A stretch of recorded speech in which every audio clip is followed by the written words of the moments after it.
Not up you. Wow. Wow. Wow. Wow. We're sorting again, and right now I'm sorting with Toby Lawrence, who's a curator, who is the curator of contemporary at the Archaeology of Greater Victoria. And she was about to say something, and I said, well, wait, hold on a second, say it for everybody.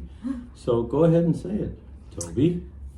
We are talking about potential ways in which we can activate this sorting, Chris's sorting, through a partnership with the Archaeology of Greater Victoria. And we have landed somehow on a dialogical component, and we're thinking about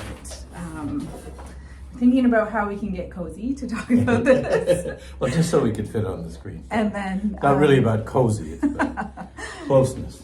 And how a lot of the conversations that we're having right now are already existing within this community. And so thinking about the relationship of sorting, of other artists. You were talking about Beth. Yes, yeah. And other artists in the community. So I am just being reminded of Beth Stewart's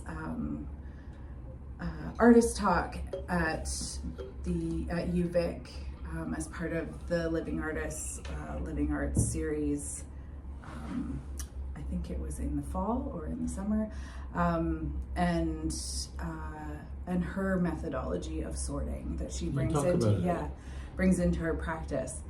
I don't think I can actually do full justice to the way that Beth talks about it, but I think there's certainly an interesting conversation if we're looking at different artists or multiple artists coming into a certain methodology that's thinking around the same parameters, but essentially are operating in very different ways. Was she talking about sorting in the context of art making, or was she talking about we sort in general and we bring it into art? Was it specificity? Yeah, it was the second. It was sorting in general and bringing it into art making, and thinking about that as how that becomes kind of foundational for some of the ideas that she's bringing into her work. Did she use the word sorting or sort? She did use the word sorting. Wow. Yeah. Wow, that's interesting. Yeah. Yeah. Well, partly why it's come to me is because where I am in my life and trying to, Doug talks about it all the time, what should artists keep in their archive and in their legacy. But another kind of sorting, the sorting that decides, oh, this is a napkin that Picasso drew on, so it's worth $500,000. And here's another piece of paper that just throw it in the garbage. Is curators make those decisions all the time. They're defining all the time what is valuable as art, what is to be appreciated. I use that word, or maybe I'd say to be interpreted as art. So what guides you when you do that? Oh boy, she's public now. I curate my friends, okay? I mean, no, it is relational for sure. What guides me primarily is relational, and that operates on many levels. It operates intimately, but also on kind of the level of community, but both in a smaller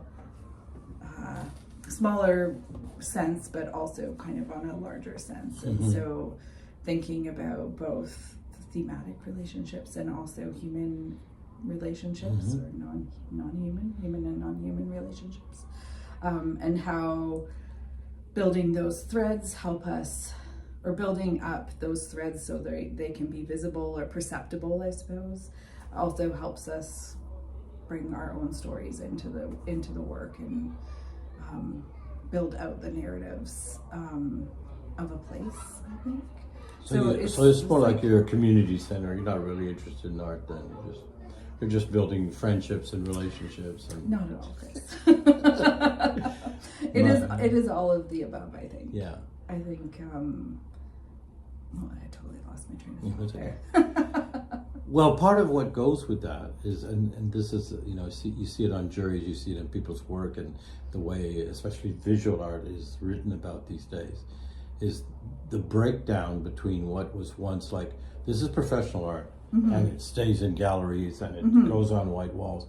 And over there, that's community art, the Community Arts Council.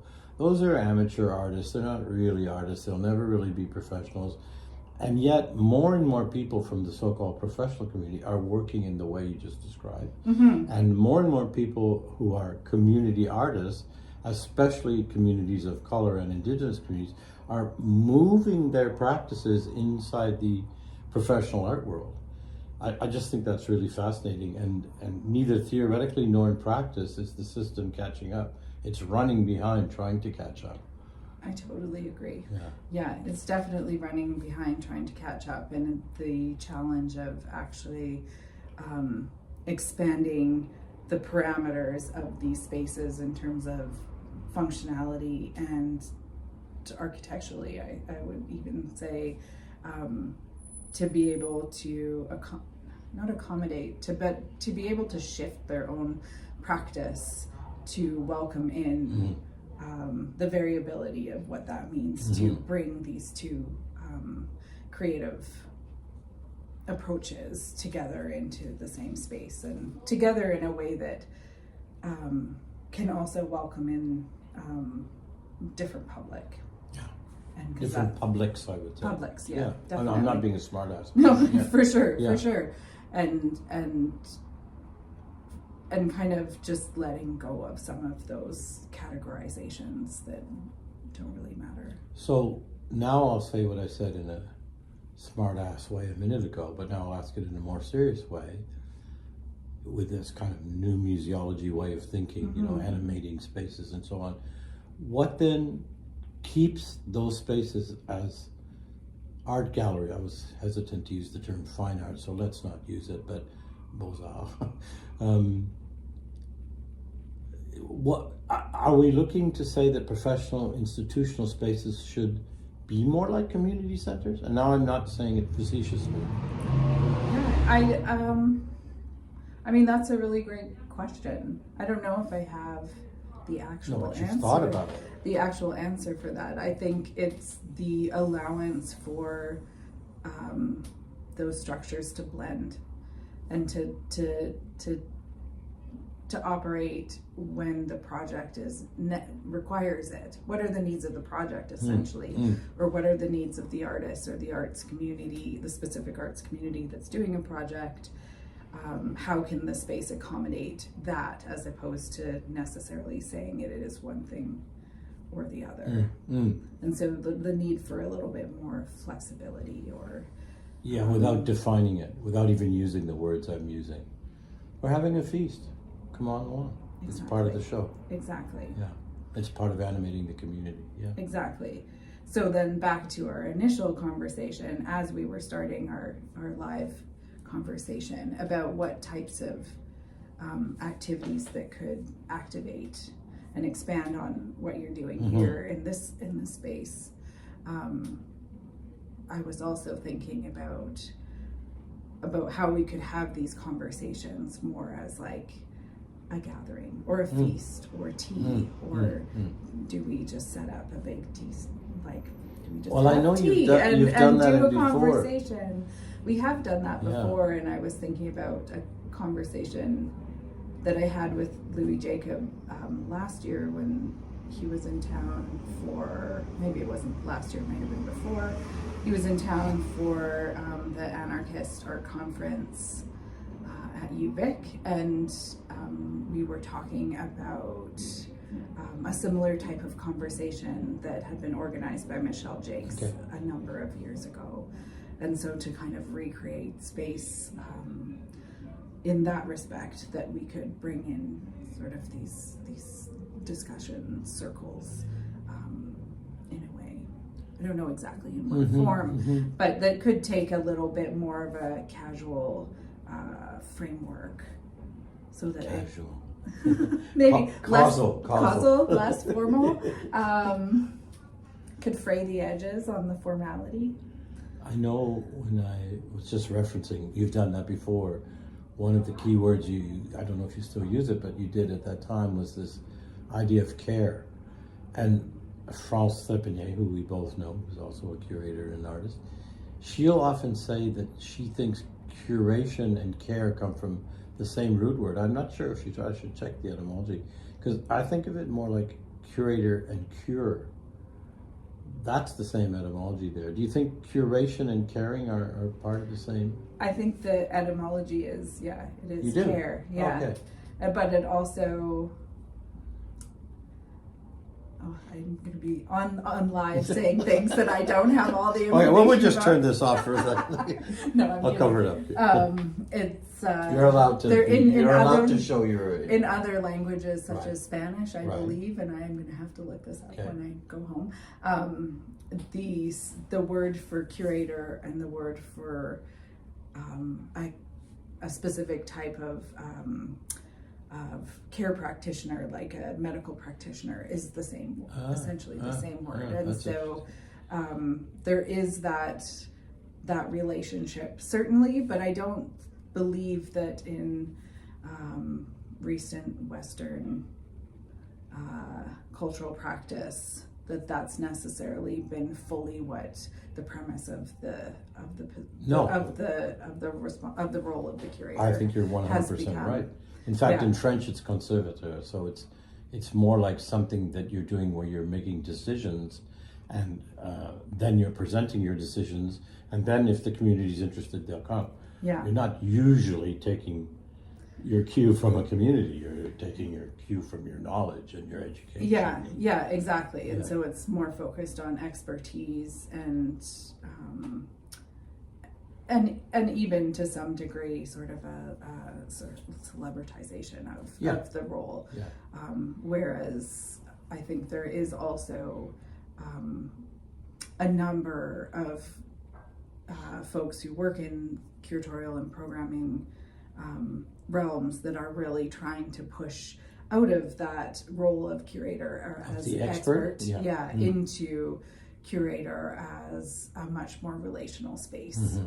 and curator as someone who is thinking first about artists and communities, and then thinking about the needs of the project. So what does the artwork or the art practice require of us in order to prepare to present it to the public? I've heard the expression a curator is a facilitator. I don't know if that quite gets at what you're getting at, but or mediator, I suppose. that's nice. Yeah. Where in my role I'm holding the knowledge that I'm receiving from the artists and their communities, or by proxy their communities, and I'm trying to understand that and then present it to the audience or the visitors or public in whichever form they come into the space. And so it is that kind of constant negotiation back and forth between the needs of multiple different points of engagement. I'm smiling because I'm listening to you talk. It's like so idyllic in a way, because you also have to negotiate and mediate between the institution and the needs of, like, it would be great if curators had a free hand, and I'm going to transform this room, I'm going to transform this whole floor, but then, oh no, well, the Yahtzee won't go along with that, and the janitors have to come in, and all the stuff that goes along with institutions, buildings, and taking care of these buildings, and there's a limit to what you can do in terms of transformation. And so that's another negotiation. Maybe actually it's about the space being, not the space, the institution being the one confining thing. Because communities and artists, don't, especially artists, don't really confine themselves. Or if they do, it's for an aesthetic purpose. Or for the sake of the institution. Yeah. Yeah, for sure. I there's a lot of self-perpetuating prophecy, I suppose, or ensuring the the lifespan of the organization. I see that happen over ensuring that actually the artwork is the first and foremost element that is being considered. So it is, I mean, this is in many, across many organizations, we see that. I remember, I'm not going to name the person because it wouldn't be fair, but a director of an art gallery in Canada who finally, it was not in one of the major cities, who finally got hold of a blockbuster show. And at the time, I was a member of this gallery, so I got to go to the VIP opening. And this person said to me opening, it was something about, I can't remember exactly, some European Masters type show. And he was opening a stupid little sketch that, I don't know exactly, maybe Matisse had made. I think it wasn't Matisse actually. Now we're looking at real art. That was his comment, and it was so connected to the relationship of that canvas, that piece of paper, whatever it was, that Matisse had touched it, which, you know, and you know this phenomenon, you've probably experienced it yourself. I was recently in Santa Fe, and there's a George O'Keeffe museum, and right in the museum, there's a assemblage set up to resemble her kind of studio, and these are her brushes, and this is her apron. It blows my mind actually that people, and they're all agog at this idea that, oh, that's how she worked. Yeah, that's how she worked. She was an artist. She had brushes. There's nothing special about it, really. Yeah. So is that thing you were talking about celebrity? The celebrity artist and celebrity curator curating stuff? It is part of it. It is part of it. Yeah. Yeah. Or, I mean, yeah, definitely it's part of it. And it's also watching curators get more out of their own position than the actual work that their careers kind of. of, yeah.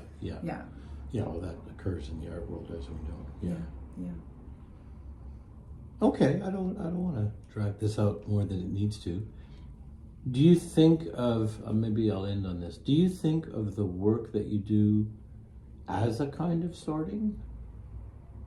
And if you do, what are the criteria that you use to sort? You sort of talked about it in terms of audiences and relationship of artists, but you're still a curator. Yeah. You're still making choices. It's not like you're saying, I'm... hey, community, what would you like to see? No, I am certainly making choices. Okay, yeah, no, I don't deny that. And I think what I aim to do is to look at many factors in order to think through those choices, which includes conversations with the community.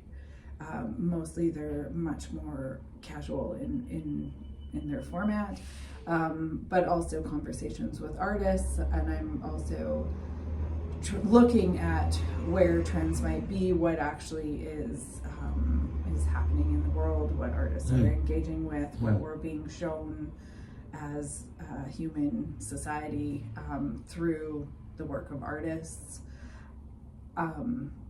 I don't necessarily think that I have ever considered the word sorting in relation to my practice. When I was small, I used to collect things a lot or create spaces. When I was small, when I was a little kid, I used to collect things a lot or create like spaces that I could make art gallery exhibition spaces in. And so it wasn't necessarily about making the art, but making a collage, setting up the space for the art. And so I feel like perhaps that is a type of sorting in a way. Yeah. But I think I more thought of it as collage. And so it's about bringing in the ideas that have relationships to one another, kind of landing on kind of a philosophical thread or some kind of aesthetic thread or issue-based idea, and trying to figure out how to provide space for that narrative or That's an interesting way of to looking show at it, show Yeah. itself, where the ideas can show themselves in relation to a different artwork. You're sorting to rather than sorting out. Maybe, That's nice. yeah. I was going to say that was the last question, but you said something that made me think that there's one other. It's a really vital question for all of us in the arts right now, because we are living in a time of polycrisis. I don't need to describe the time for either anybody that might be watching or for Toby. Let's just call it the polycrisis. The many things that are impacting on the planet, upon our lives, on the way we communicate, on social media, on et cetera, et cetera, et cetera. And I have this conversation with a lot of people, which it generally doesn't go anywhere. So I'll be okay if you don't have the perfect answer. But what is the responsibility of the artist vis-a-vis this polycrisis that we're in? Or for that matter, the curator. What is the responsibility of the art world, the art system, I call it, in relationship to the polycrisis? We made a joke a little while ago about, I'm doing color field painting. Are you okay if people are doing color field painting? Because there's other people that are saying, no, that you shouldn't be doing that. I mean, yeah, it's fine if they do it, but I don't know if, it's, that is putting me on the spot, isn't it? Well, I'm curious. It's a vital question, it seems to me. My sense or my inclination is that the responsibility of art in this moment is to show us what we're not seeing, or to show us what we are seeing in ways that allows us the space to expand how we're thinking about what we're seeing and with our own eyes, and to remind us that we are actually seeing these things happen. And I think that's a really difficult position, because it certainly gets us into that place of politicization, but I think it's inevitable. I don't know if we try to take ourselves out of that, then there's a shifting to, I want to say, then we get to color field painting. But I actually don't think color field painting was devoid of politicization. No, I agree with that. So I've heard many stories about Rothko and how he's taken work out and and that there was a need, a very specific need for what those artists were doing at that time, because of the political and social point in time that they were responding to, and the work that they were doing was actually shifting the public out of a way of seeing into another seeing. So it's not where realism was turning towards socialist realism, and they were trying to respond with abstraction. It was a political statement. Exactly. So I think the sort of joke of color field painting is actually not fair. It's not a joke at all. It actually allows us that space to kind of circle back to actually then perhaps use our understanding of why they were doing that to see why maybe we're doing something different now. And it is difficult to see artists doing something that maybe emulates color field painting but isn't politicized. And I think that's where the challenge is. I think you're 100% right. That if it's just about an insular narrative, or it's about beautification, then we're in a place where art no longer serves its purpose. And the place where political art slides into agitprop, which then slides into propaganda, and it's no longer art. And negotiating that continuum, I mean, you said it really well. You said it really perfectly. It's like the role of art is never to provide answers, in my humble opinion, but to ask the right questions. Yeah. Or to ask more questions, or to provide, to take risk with ideas that many people don't feel like they have permission to take risk on. That's terrible grammar, sorry. Many people don't feel like they have the permission to take those risks in their own lives. And so where else are they going to do that? And where else are they going to find the space to have those experiences where where maybe the repercussions aren't there, Mm-hmm. that they are very real, maybe very real repercussions in their day-to-day lives. And so I think that's So this is the idea of, well, I don't like the term safe space, but safer spaces. I'm No? actually not advocating Okay. that. Yeah, So say what you're I'm saying that it's a space that is removed from most people's day-to-day lives, where those So it's not safer though? I'm not. it may be for some, Okay. but I'm not going to make Okay, that it's judgment. just different. It's just a different, Okay. yeah, just another space. Yeah, a particular kind of space. Yeah, safe space is Yeah. difficult. For me too. Yeah. Yeah. I don't like What the is it term. safe for? We get around it by calling it safer. Safer space. Yeah. There's no safe space. Yeah.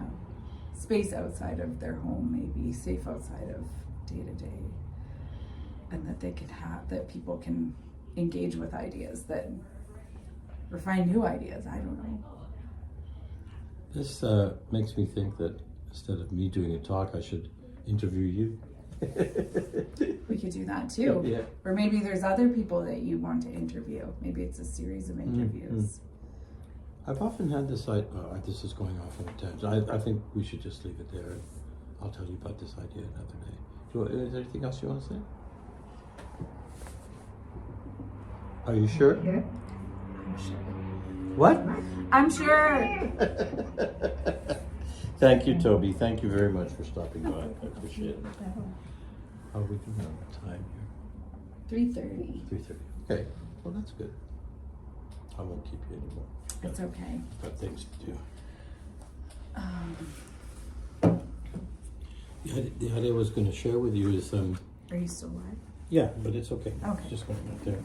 And it's very half-baked at this point, but the idea where you give a talk and you either invite interventions, because nobody will, or you point to people and you say, well, okay, what do you think, Toby? And then they take over the talk. It's very difficult. I know. Or I've tried similar things yeah. before. Or it's very unnerving. It is, Yeah. but that's okay. Yeah. I think sometimes too there's a way to set that space up. Like if it's set up as it's in kind of the description of what, so it's saying this is a conversation, this will be made public, we invite participation, perhaps be prepared. I don't know, I haven't now obviously thought through the exact language of it, but perhaps be prepared to engage or be have questions asked of you, or I don't know. Well, there's that long table format. It's not really a talk. Yeah. You know that format? Where somebody's speaking, and at any given moment, someone at the table can replace this person. But they can't come back and replace again until other people...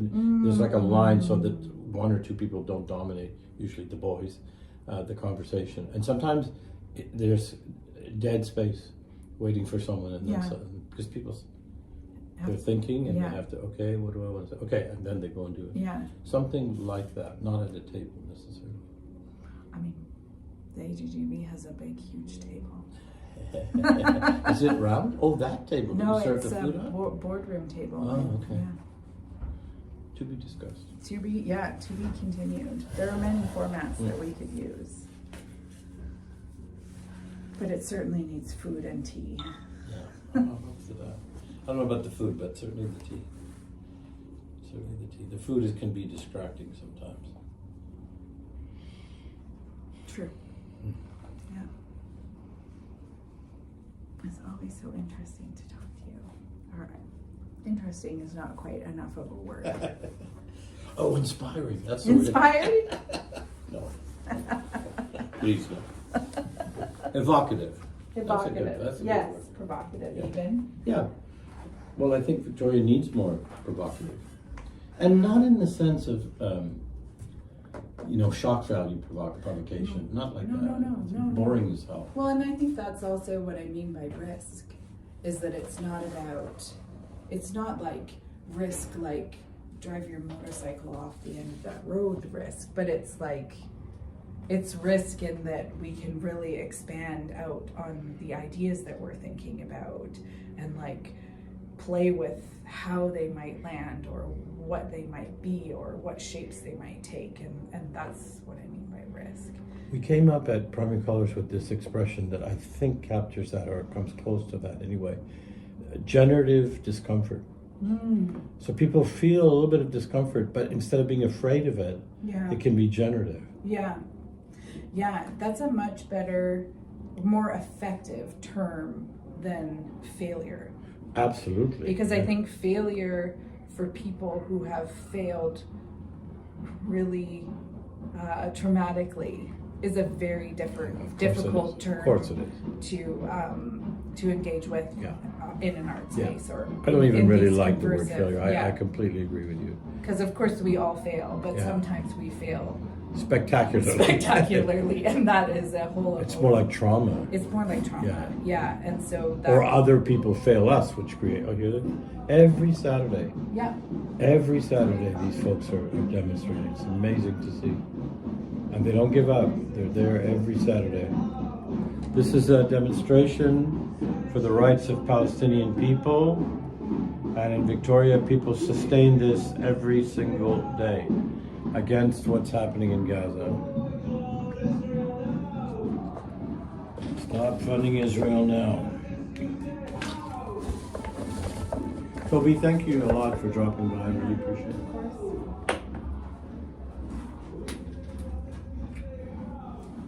We'll talk more soon. Okay. Yeah. And opening on Friday.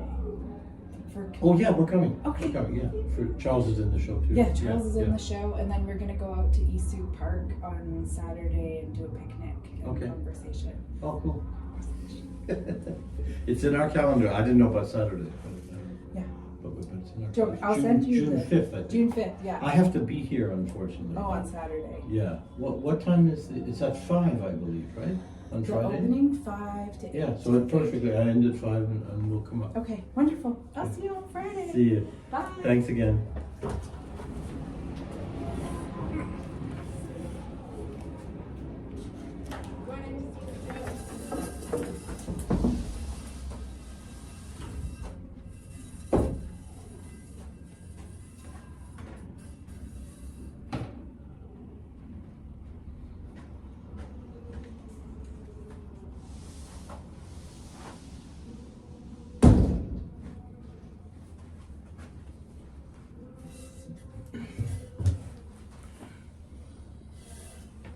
Were you able to hear any of that?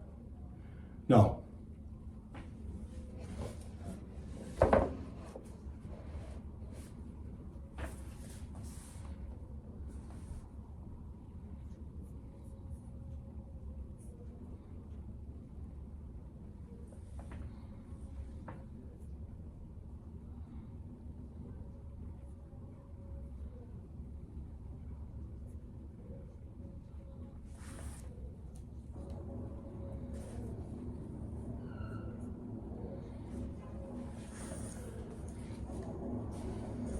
Robin's grateful for Toby dropping by and engaging a really spirited conversation. Robin's grateful for Toby dropping by.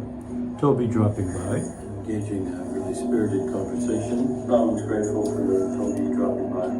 Toby dropping by, engaging a really spirited conversation. Robin's grateful for Toby dropping by. Toby dropping by. Toby dropping by.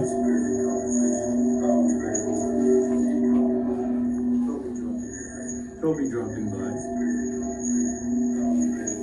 Toby dropping by. Toby dropping by.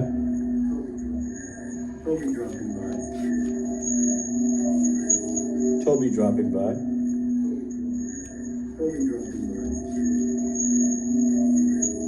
Toby dropping by.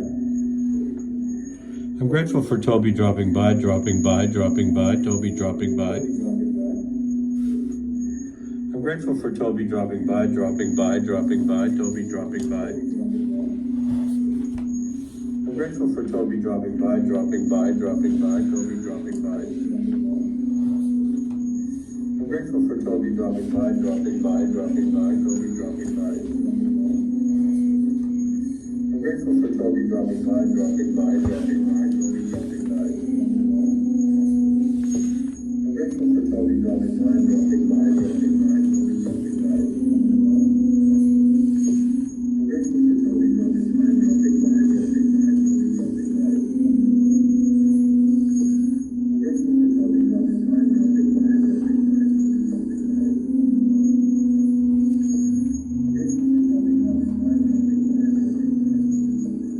grateful for Toby dropping by.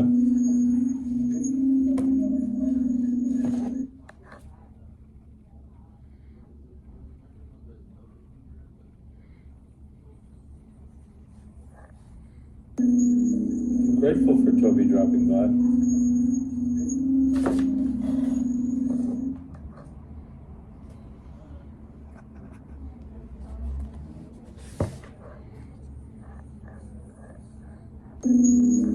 Grateful for Toby dropping by.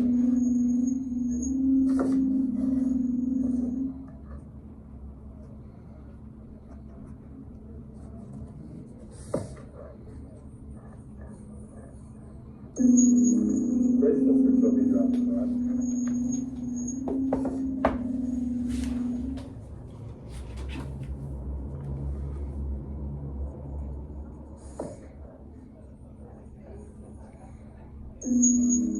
Grateful for Toby dropping by.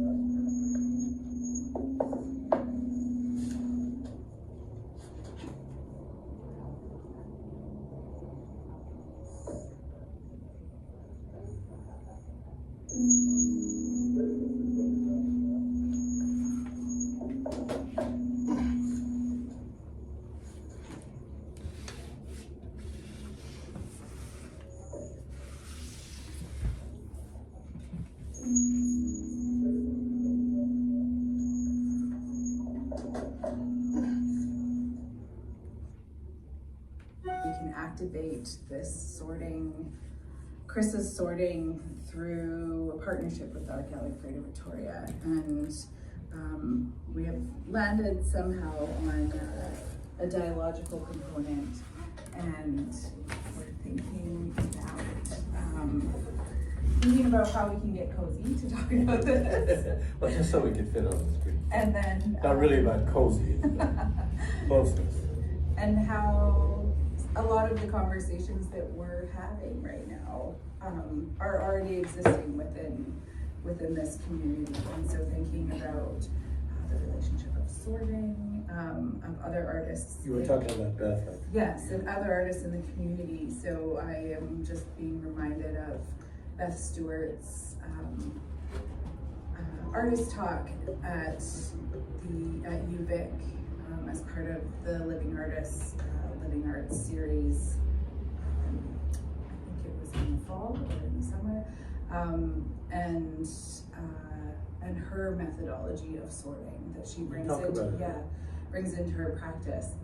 I don't think I can actually do full justice to the way that Beth talks about it, but I think there's certainly an interesting conversation if we're looking at different artists or multiple artists coming into a certain methodology that's thinking around the same parameters, but essentially are operating in very different ways. Was she talking about sorting in the context of art making, or was she talking about we sort in general and we bring it into art? Was it specificity? Yeah, it was the second. It was sorting in general and bringing it into art making, and thinking about that as how that becomes kind of foundational for some of the ideas that she's bringing into her work. Did she use the word sorting or sort? Yeah. Yeah. Well, partly why it's come to me is because where I am in my life and trying to, Doug talks about it all the time, what should artists keep in their archive and in their legacy. But another kind of sorting, the sorting that decides, oh, this is a napkin that Picasso drew on, so it's worth $500,000.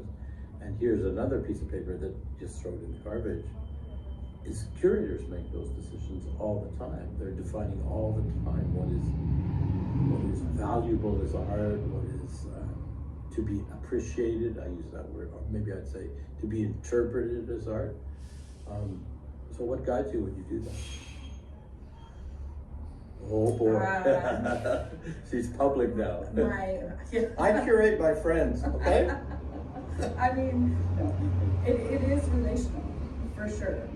What guides me primarily is relational, and that operates on many levels. It operates intimately, but also on kind of the level of community, but both in a smaller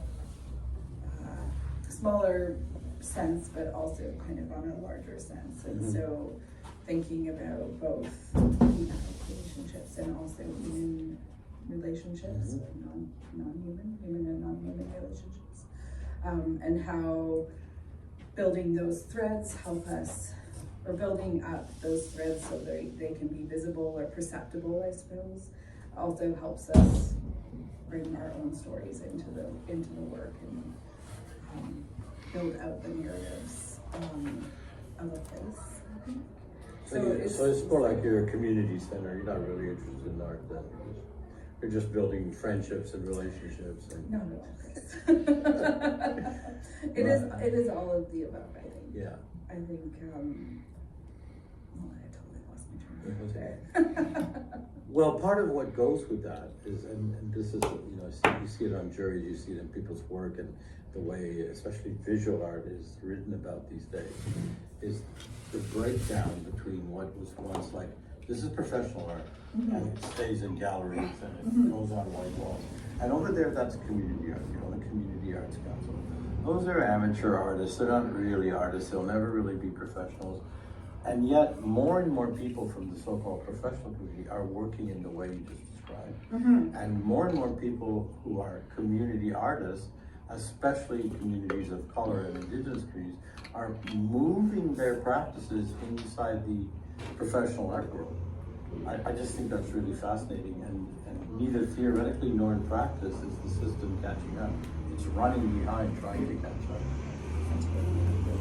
Yeah, it's definitely running behind, trying to catch up, and the challenge of actually expanding the parameters of these spaces in terms of functionality and architecturally, I would even say, to be able to not accommodate, but to be able to shift their own practice to welcome in the variability of what that means to bring these two creative approaches together into the same space, and together in a way that can also welcome in different public.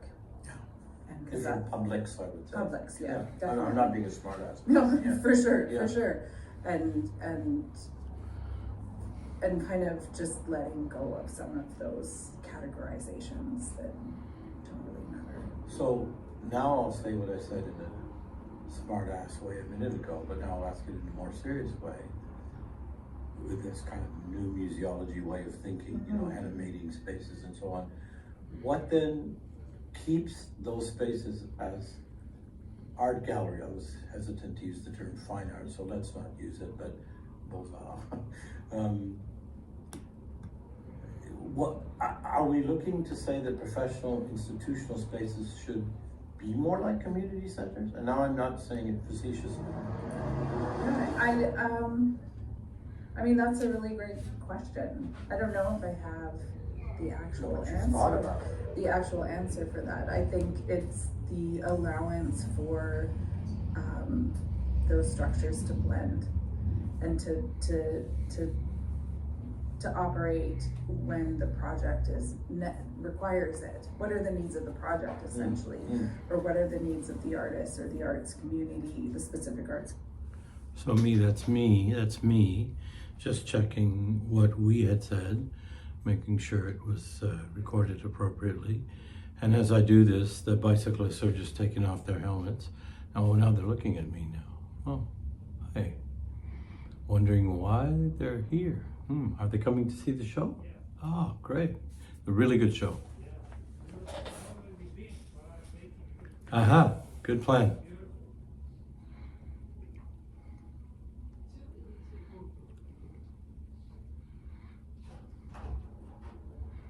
That's always a good show that people not only return to, but bring their friends to come and see it. That's a really good sign. It means that it's impacting on the viewer in ways that they want to share. And when you want to share something in the art world, that's a good thing. Right, Doug?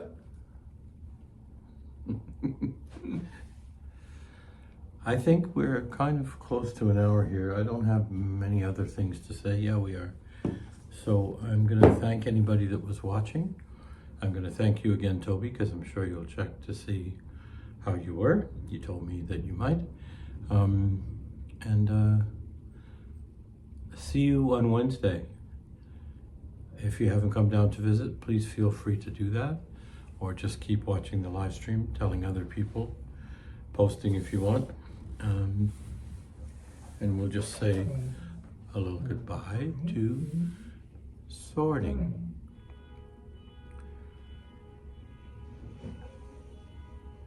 Sorting your things.